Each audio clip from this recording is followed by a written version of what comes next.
The FBI has released a newly declassified document that looks into connections between Saudi citizens in the U.S. and two of the 9/11 attackers. Relatives of victims have long urged the release of the files, arguing Saudi officials had advance knowledge but did not try to stop the attacks.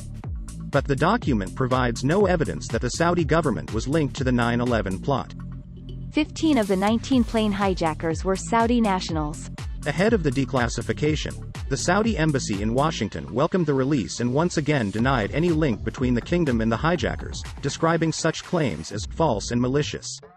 The document was declassified on the 20th anniversary of the deadliest terror attacks on U.S. soil. Almost 3,000 people were killed after 4 planes were hijacked, and is the first of several expected to be released. Some families of the victims had put pressure on President Joe Biden to declassify the documents, saying he should not attend Saturday's commemoration ceremonies in New York if he was not prepared to release them. This 16-page FBI document is still heavily redacted.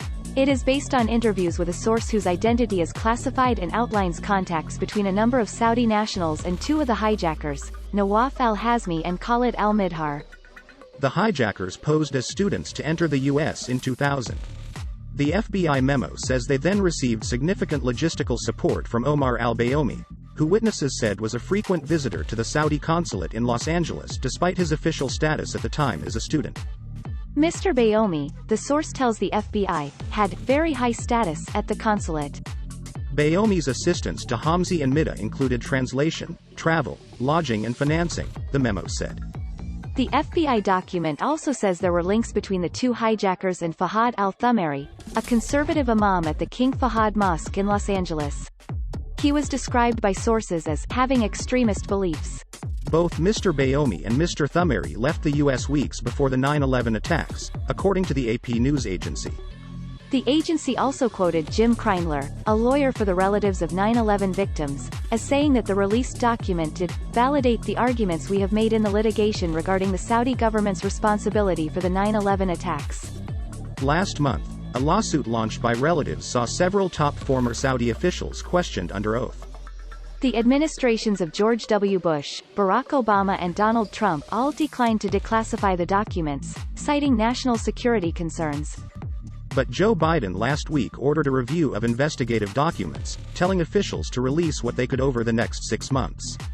There has long been speculation of official Saudi links to the plot, given the number of Saudi nationals involved in al-Qaeda leaders Osama bin Laden's Saudi background. However, the 9/11 Commission report found no evidence to implicate the Saudi government or senior officials. The U.S. and Saudi Arabia have long been allies, although the relationship has at times been difficult.